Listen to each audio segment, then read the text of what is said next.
जय श्रीकृष्ण. इंद्रा एकादशीची व्रतकथा. मत्स्य आणि भविष्य पुराणात सांगितले आहे की एकादशीच्या दिवशी उपवास ठेवून जे द्वादशीच्या दिवशी भोजन करतात अशा व्रताने भगवान विष्णू अत्यंत प्रसन्न होतात. हे व्रत भगवान विष्णूच्या भक्तीला वाढवणारे आहे. अग्निपुराणात देखील म्हटले आहे की एकादशीला भोजन करू नये. हे व्रत भगवान विष्णूला अतिशय प्रिय आहे.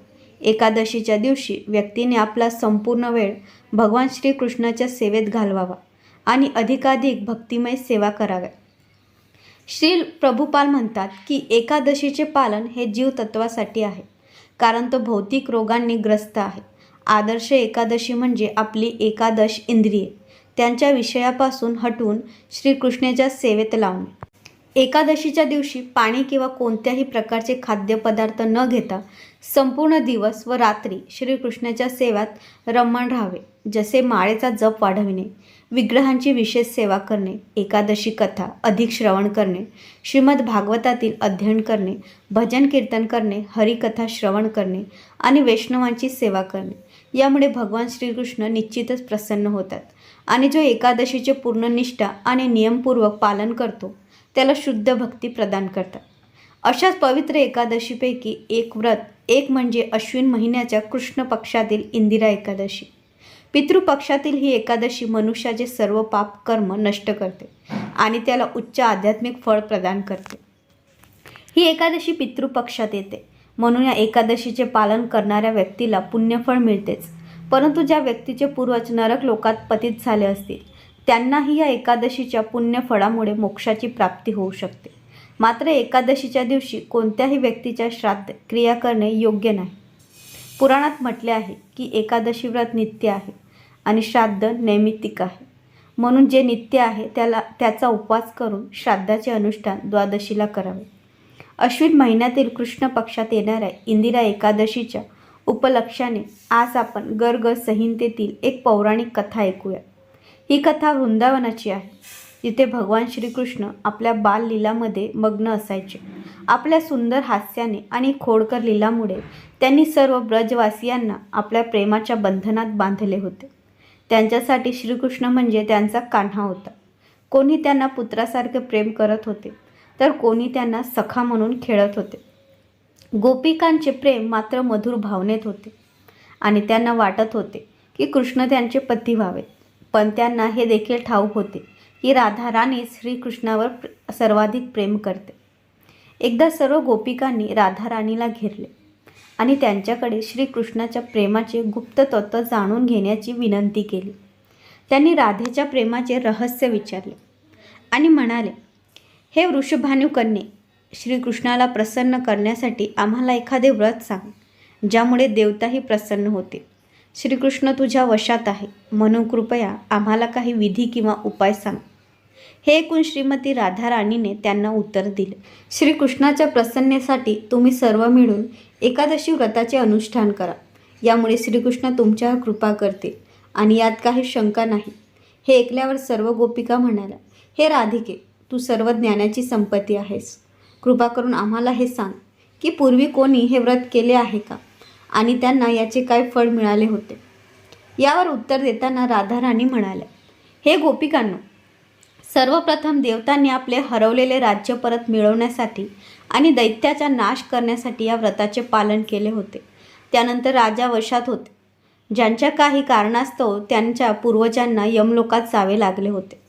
आपल्या पूर्वजांचे उद्धार करण्यासाठी या राजाने देखील एकादशी व्रताचे पालन केले आणि त्यांच्या फळस्वरूप त्यांच्या पूर्वजांना परम आध्यात्मिक लोकाची प्राप्ती झाली. लुंक नावाचा राजाला त्याच्या पापकर्मामुळे त्याच्या कुटुंबाने त्यागले होते. लुंकाने निष्ठेने एकादशी व्रत केले आणि त्याचा फळस्वरूप त्याला आपले राज्य आणि कुटुंब दोन्ही परत मिळाले. भद्रावती नगरातील पुत्रहीन राजा यांनी देखील या व्रताचे अनुष्ठान केले होते आणि त्यांना पुत्रप्राप्ती झाली. एवढेच नव्हे तर एका ब्राह्मणीला देवकन्यांनी या व्रताचे फळ अर्पण केले, ज्यामुळे त्या ब्राह्मणीला धनधान्याने समृद्ध स्वर्गाची प्राप्ती झाली. पुष्पंदती आणि मालवान हे यक्ष होते, पण कुबेराच्या शापामुळे त्यांना पिशाच योनी प्राप्त झाली होती. त्यांनी एकादशी व्रत केल्यावर ते पिशाच योनीतून मुक्त झाले. पूर्वी भगवान श्री रामचंद्रांनी देखील समुद्रावर सेतू बांधण्यापूर्वी आणि रावणाचा वध करण्यासाठी एकादशी व्रताचे अनुष्ठान केले होते. प्रलयाच्या अखेरीस उत्पन्न झालेल्या आवळ्याच्या झाडाखाली बसून सर्व देवतांनी जगाच्या कल्याणासाठी एकादशी व्रताचे पालन केले होते. पित्याच्या आज्ञेने ऋषी मेधावी यांनीही एकादशी व्रत केले होते, ज्यामुळे त्यांना अप्सरेच्या संपर्कातून मुक्तता मिळाली. हे गोपिकांनो, एकादशी व्रत एवढे पुण्य देणारे आहे की ते मोठ्या मोठ्या पापांचे नाश करते. ललित नावाच्या गंधर्वाला इंद्रदेवाच्या शापामुळे नरभक्षक राक्षस योनी प्राप्त झाली होती. त्याने एका ऋषीच्या मार्गदर्शनाखाली एकादशी व्रत केले, ज्यामुळे त्याला पुन्हा गंधर्व शरीर प्राप्त झाले. धुंधुमार आणि अन्य राजांनी देखील एकादशी व्रताचा पुण्य प्रभावाने परमगती प्राप्त केली होती आणि भगवान शंकर देखील ब्रह्मकपालातून या एकादशीच्या माध्यमातून मुक्त झाले होते. राजा अमरीश, राजा रुक्मगंध, हरिश्चंद्र यासारख्या महान राजांनी देखील एकादशी व्रताचे पालन करून भौतिक आणि आध्यात्मिक जगाचा सर्वोच्च स्थान प्राप्त केले होते. म्हणून हे गोपिकांनो, एकादशीला सर्व तिथींची परमेश्वरी समजा. तिची तुलना करणारी दुसरी कोणतीही तिथी नाही. या व्रताचे दृढ पालन करून तुम्ही देखील आपल्या प्रिय श्रीकृष्णाला नक्कीच प्रसन्न करू शकाल. जेव्हा गोपिकांनी राधाराणीच्या मुखातून एकादशी तिथीचे महात्म्य ऐकले, तेव्हा त्या सर्व अत्यंत प्रसन्न झाल्या आणि त्यांनी पूर्ण श्रद्धा आणि दृढतेने एकादशी व्रत करण्याचा संकल्प केला.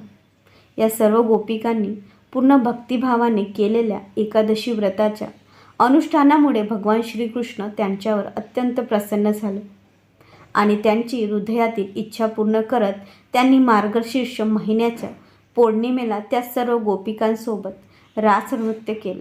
या प्रकारे एकादशी तिथी अत्यंत पवित्र आहे आणि सर्व व्रतांमध्ये श्रेष्ठ आहे. ही इंदिरा एकादशी व्यक्तीला सर्व प्रकारचे भौतिक सुख समृद्धी तर प्रदान करतेच, पण मृत्यूनंतर त्या व्यक्तीला परम आध्यात्मिक लोक प्राप्त करण्याची संधी देखील देते. इतकेच नव्हे, या एकादशीच्या श्रद्धा आणि नियमपूर्वक पालन केल्याने व्यक्ती आपल्या पितरांचे आणि पूर्वजांचे ऋण देखील उतरू शकतो. जर त्याच्या आत्म्याला दुसरे शरीर प्राप्त झाले नसेल किंवा ते अवांछित योनीत भटकत असेल, तर त्यांचाही उद्धार या एकादशीच्या पालनाने शक्य आहे. फक्त हेच करायचे आहे की जर तुम्ही आपल्या पितरांसाठी एकादशी व्रत ठेवत असाल, तर एकादशीचा संकल्प करताना भगवानासमोर हातात गंगाजल घेऊन आपल्या पितरांसाठी प्रार्थना करा आणि एकादशी व्रताचे सर्व नियमांनी पालन करण्याचा संकल्प करा. दुसऱ्या दिवशी जेव्हा एकादशीचे पारण कराल, तेव्हा सुयोग्य ब्राह्मण किंवा वैष्णवाला भगवानाला अर्पण केलेले भोजन प्रसाद रूपात खाऊ घाला आणि आपल्या सामर्थ्यानुसार त्यांना दानदक्षिणा द्या. त्यानंतर तुम्ही केलेल्या एकादशी व्रताचे फळ भगवानासमोर अर्पण करा आणि आपल्या पितरांच्या उच्च गतीसाठी प्रार्थना करा. त्यानंतर तुम्ही स्वतः एकादशीचे पारण करा. धन्यवाद. ओम नमो भगवते वासुदेवाय नमः. ओम नमो भगवते वासुदेवाय नमः. जय श्री कृष्ण.